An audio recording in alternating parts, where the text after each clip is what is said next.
Assalamualaikum class 7. Today we are going to start oscillation and waves unit number 11. ठीक है, आपकी science की book का आज हम यूनिट नंबर 11 पढ़ रहे हैं, oscillation and waves, and this is your third video lecture, तीसरा लेक्चर है ये आपकी साइंस की किताब का. ठीक है, तो आइए देखते हैं, यूनिट स्टार्ट करते हैं. ऑस्किलेशन एंड वेव्स के ऑस्किलेशन एंड वेव्स क्या होते हैं.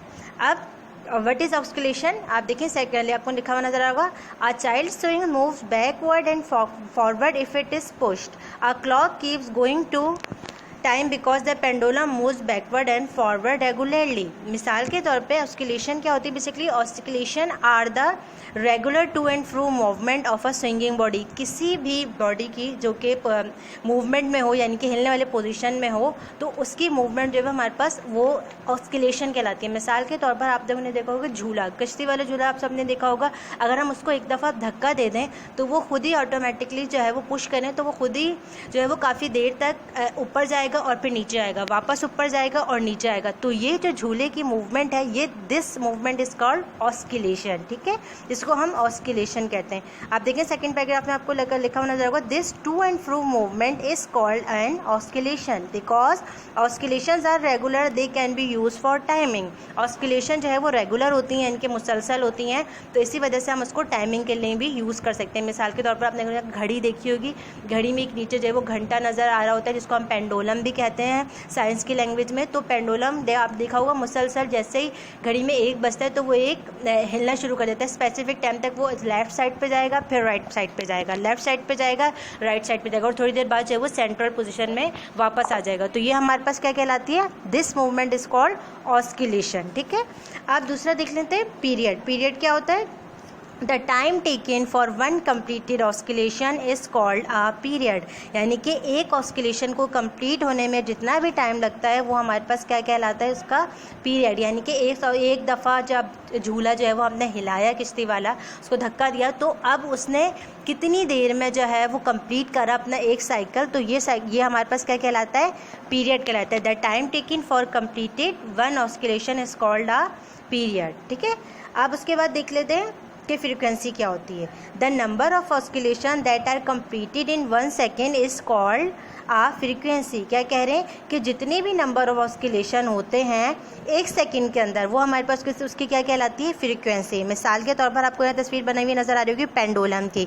ये एक बॉब सा जो है वो, यानी कि एक बॉल सी जो है वो लटकी हुई है. अब अगर मैं इसको एक दफ़ा हिला के छोड़ूँ तो ये लेफ़्ट साइड पे जाएगी, राइट साइड पे जाएगी, फिर लेफ़्ट साइड पे जाएगी, राइट साइड पे जाएगी. तो अगर हम टाइम नोट करना शुरू करें कि एक मिनट में ये कितनी दफ़ा जो है वो इसका मूव कर रहा है, तो ये हमारे पास उसकी क्या कहलाएगी, फ्रीक्वेंसी. तो फ्रीक्वेंसी क्या होती है, basically frequency is the number of oscillation completed in 1 second. एक सेकेंड में जितनी बार भी ऑस्किलेशन कंप्लीट होती है वो हमारे पास फ्रीक्वेंसी कहलाती है. फ्रीक्वेंसी क्या है, frequency is measured in hearts. Frequency को हम हार्ट्स में मेजर करते हैं. इस तरीके से आपको लिखा हुआ भी नज़र आ रहा होगा. कैपिटल H और Z जो है ये इसकी यूनिट है, इसको हम इसका सिंबल है लिखने का, hearts.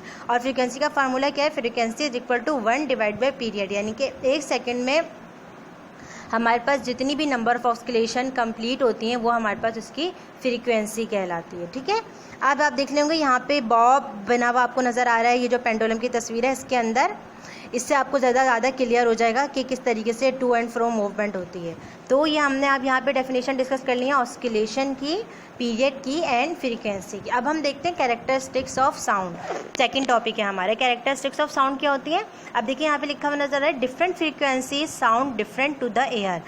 We hear high frequency as a high notes, they have a high pitch. We hear low frequency as low notes, they have a low pitch. क्या कह रहे हैं, मुख्तलिफ किस्म के साउंड आप लोगों ने देखा होगा. कोई साउंड हमें बहुत तेज़ सुनाई देता है, कोई आवाज़ साउंड हमें बहुत हल्का सुनाई देता है. तो इसका मतलब क्या है, ये मुख्तलिफ किस्म की आवाज़ की साउंड की जो फ्रीक्वेंसीज़ हैं या उसकी पिच हैं उस पर डिपेंड करता है. जितनी ज़्यादा जो है वो फ्रीक्वेंसी होगी, यानी कि जितनी आवाज़ ज़्यादा जो है वो उसकी हमारे पास हाई फ्रीक्वेंसी सुनाई आएगी, तो इसका मतलब है कि बहुत ज़्यादा इसकी फ्रीक्वेंसी है, बहुत ज़्यादा इसकी पिच है. और जितनी जो है वो हमारे पास इसकी लो फ्रीक्वेंसी या हल्की आवाज़ सुनाएगी, इसका मतलब है कि उस आवाज़ की पिच जो है वो उतनी ही लो है. मुख्तलिफ किस्म की आप देखें, आपको डायग्राम में बना नज़र आएगा ड्रम. ठीक है। तो musical instruments make sound which are pleasing, if you strike a drum gently with a drum stick it makes a soft sound. क्या कह रहे हैं कि अब यहाँ पे आपको ड्रम बना हुआ नजर आ रहा है, अगर हम इसको हल्का हल्का बजाएंगे तो इसका साउंड जो है बहुत अच्छा जो है वो सुनाई आएगा, बहुत प्लेजिंग लगेगा, यानी कि कानों को हमारे अच्छी साउंड लगेगी। लेकिन अगर हम जो है वो बहुत ज़्यादा तेज़ आवाज़ में, जो म्यूज़िक के कॉन्सर्ट वगैरह होता है, आप देखोगे बहुत बड़े बड़े बुफर लगे हुए होते हैं, तो उनकी आवाज़ जो है कानों में क्या होती है, बहुत ज़्यादा तेज़ लगती है। इसका मतलब क्या है कि उनकी आवाज़ की फ्रिक्वेंसी जो है वो बहुत ज़्यादा हाई होती है। इसी वजह से अगर हम बड़ा ड्रम ले लेंगे तो इसका मतलब है अगर हम उसको बजाएंगे तो बड़े ड्रम की आवाज़ जो है वो छोटे ड्रम के मुकाबले में तेज़ आएगी। क्यों? क्योंकि अब इसका एम्पलीट्यूड ज़्यादा हो गया, इसका एरिया ज़्यादा हो गया, इसी वजह से उसकी आवाज़ की पिच भी क्या हो गई, ज़्यादा हो गई। तो इसका मतलब है कि आवाज़ की साउंड जो है उसकी ज़्यादा होना या उसका कम होना फ्रिक्वेंसी का, वो उसकी एम्पलीट्यूड पे भी डिपेंड करता है। देखिए आप देखा नज़र आ रहा है, the loudness of sound depends on the amplitude of the vibrating body, यानी कि जिस बॉडी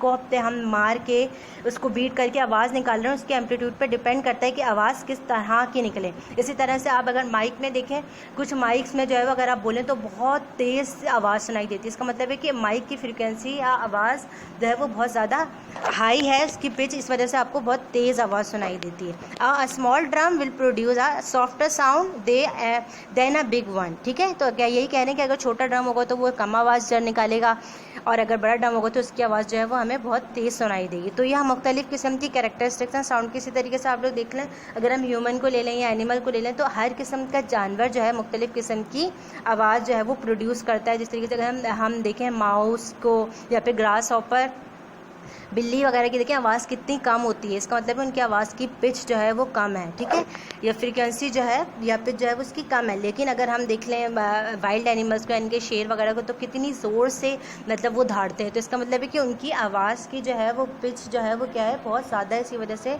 हमें उनकी आवाज़ जो है बहुत ज़्यादा सुनाई देती है। तो ये है मुख्तलिफ़ कैरेक्टरिस्टिक साउंड की। अब आ जाते हैं थर्ड टॉपिक पे, वेव्स। अब हमारे पास देखते हैं वेव्स क्या होती हैं। अब waves oscillation can be use to make waves. क्या कह रहे हैं कि ऑस्किलेशन को हम यूज़ कर सकते हैं वेव्स बनाने के लिए। For example, if one end of a rope is tied to a fix object and the other end is move side to side, a wave can be seen along the rope. क्या कह रहे हैं कि अगर हमने एक रस्सी को किसी एक फिक्स पॉइंट से बांध दें और दूसरी तरफ का जो उसका हिस्सा है उसको अपने हाथ में लेके यूं करके हिलाएं, तो क्या होगा, रस्सी, आप इमेजिन करें रस्सी किस तरीके से मूव होगी, हिलेगी। तो ये हमारे पास जो है, ये हमारे पास क्या कहला रही है उसकी, ये हमारे पास वेव प्रोड्यूस हो रही है, यानी कि ऑस्किलेशन के थ्रू जो है वो हम वेव्स भी प्रोड्यूस कर सकते हैं। अब आप देखें हमारे पास दो किस्म की वेव्स होती हैं, एक लॉन्गिट्यूडनल वेव्स और दूसरी होती है ट्रांसफर वेव्स। अब देखते हैं हम वेव्स जो है वो इन दोनों में क्या डिफरेंस है। If one end of a spring is a fix to a wall and the other end is pulled backward and forward, a wave will be seen travelling along the spring. Each wave is compressed section followed by a stretch out section. Waves produced by this backward and forward movements are called longitudinal waves. क्या कह रहे हैं हमारे पास longitudinal waves क्या होती हैं, ऐसी waves जो कि ट्रैवल करती हैं with the direction of sound, यानी कि जो भी डायरेक्शन जो है वो ऑस्किलेशन की होगी, साउंड नहीं सॉरी ऑस्किलेशन, यानी कि जो ऑस्किलेशन की साउंड वो होगी हमारे पास डायरेक्शन, वही जो है वो वेव्स की भी डायरेक्शन होंगी। तो ऐसी वेव्स हमारे पास लॉन्गिट्यूडनल वेव्स कहलाती हैं। मिसाल के तौर पर आपको स्प्रिंग यहाँ पे एक बना हुआ नजर आ रहा होगा तस्वीर में, तो अगर हम इस स्प्रिंग को खींचेंगे तो ये एक स्पेसिफिक कंडीशन तक या स्पेसिफिक डायरेक्शन या स्पेसिफिक टाइम पे जाके खींचेगा और फिर वापस अपनी असल पोजीशन पे वापस आ जाएगा। तो इसके नतीजे में जो हमारे पास वेव्स पैदा होंगी या वेव्स प्रोड्यूस होंगी वो हमारे पास क्या कहलाएंगी, लॉन्गिट्यूडनल वेव्स। लॉन्गिट्यूडनल वेव्स क्या होती हैं, basically waves that travel perpendicular to the direction of the oscillation wave. ठीक है, यानी कि वे ऐसी वेव जो कि सेम डायरेक्शन में ट्रैवल करती हैं जैसे कि ऑस्किलेशन होती है, तो वो हमारे पास क्या कहलाती है, लॉन्गिट्यूडनल वेव्स। जबकि